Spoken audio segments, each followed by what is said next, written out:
Hi guys, সবাই কেমন আছেন? আশা করছি সবাই ভালো আছেন। তো welcome back to my channel. তো আমি আবার একটা নতুন রান্নার রেসিপি নিয়ে চলে এসেছি। তো আজকে আমি বানাবো পাবদা মাছের ঝাল। তো পাবদা মাছ এখানে আমি নিয়ে নিয়েছি 4 পিস। আর পাবদা মাছটা যে উপকরণগুলো দিয়ে বানাবো সেগুলো এখানে আছে। তো এখানে আমি নিয়ে নিয়েছি একটা টমেটো কেটে, আর এখানে আছে জিরের গুঁড়ো, ধনের গুঁড়ো 1 চামচ করে, আর আছে কয়েকটা কাঁচা লঙ্কা, আর এখানে আমি 3টে পেঁয়াজকে আমি কেটে নিয়েছি, আর আছে এখানে আদা বাটা, আর আছে নুন, হলুদ গুঁড়ো, সরষের তেল। তো ফার্স্টে আমি মাছগুলোর উপরে নুন, হলুদ আর একটু সরষের তেল মাখিয়ে নেব। তো চলুন দেখতে থাকুন। তো ফার্স্টে আমি একটু হলুদ গুঁড়ো দিয়ে দিলাম, আর একটু নুন দিয়ে দিলাম, আর তার সঙ্গে অল্প একটু সরষের তেল আমি দিয়ে দিচ্ছি, কারণ আমরা সবাই জানি যে পাবদা মাছ ফোটে। তো তাই জন্য আমি যাতে করে ফাটাটা কম হয় তাই জন্য আমি একটু সরষের তেল দিয়ে দিয়েছি। এবার এটাকে ভালোভাবে এইভাবে মাখিয়ে নেব।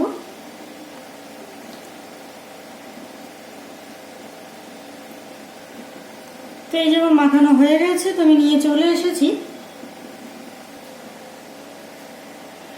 তো কড়াইটা আমার গরম হয়ে গেছে। ফার্স্ট আমি দিয়ে দিচ্ছি সরষের তেল।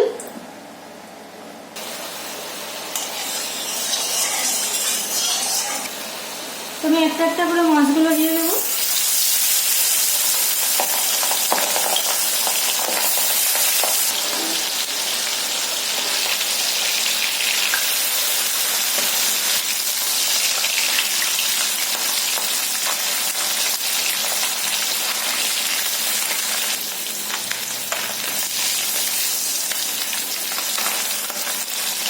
মাছগুলো ভাজা হয়ে গেছে, দেখতেই পাচ্ছেন।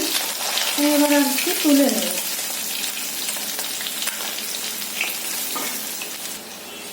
পরের মাছ দুটো আমি দিয়ে দিলাম।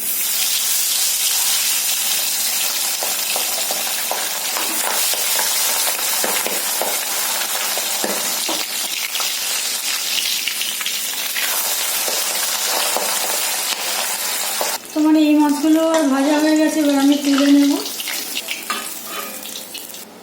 এই যে মাছ ভাজাগুলো আমার সব কমপ্লিট হয়ে গেছে। খুব সুন্দর ব্রাউন কালার করে আমি আর ভেজে নিয়েছি।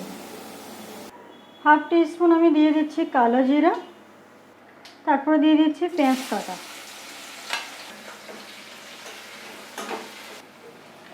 পেঁয়াজটাকে তাড়াতাড়ি ভাজা হওয়ার জন্য আমি দিয়ে দিচ্ছি পরিমাণ মতো নুন 1 চামচ, আর দিয়ে দিচ্ছি পরিমাণ মতো হলুদ।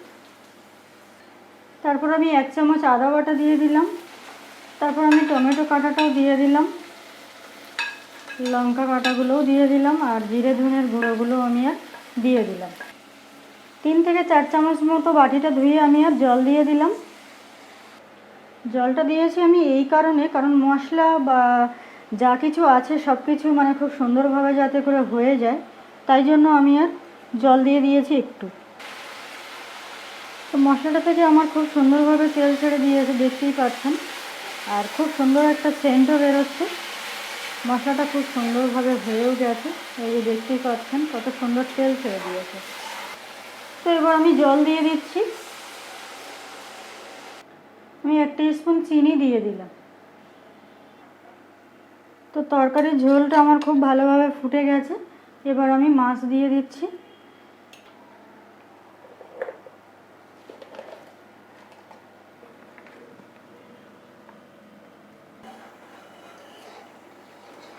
তো আমার পাবদা মাছের ঝাল প্রায় হয়ে গেছে। তো আমার রেসিপিটা কেমন লাগলো সেটা আমাকে অবশ্যই কমেন্টে আপনারা জানাবেন, আর আপনারা বাড়িতে একই রকমভাবে বানিয়ে খেয়ে দেখবেন কেমন হচ্ছে, সেটা আমাকে কমেন্টে জানাতে ভুলবেন না। তো মাছের ঝোলটা আমার একেবারেই রেডি হয়ে গেছে। তো আমি গ্যাসের ফ্লেমটা অফ করে দিলাম। চলুন একেবারে আমি প্লেটে সার্ভ করে এনে আর দেখাচ্ছি। তো আমি পাবদা মাছের ঝাল নিয়ে আর চলে এসেছি প্লেটে।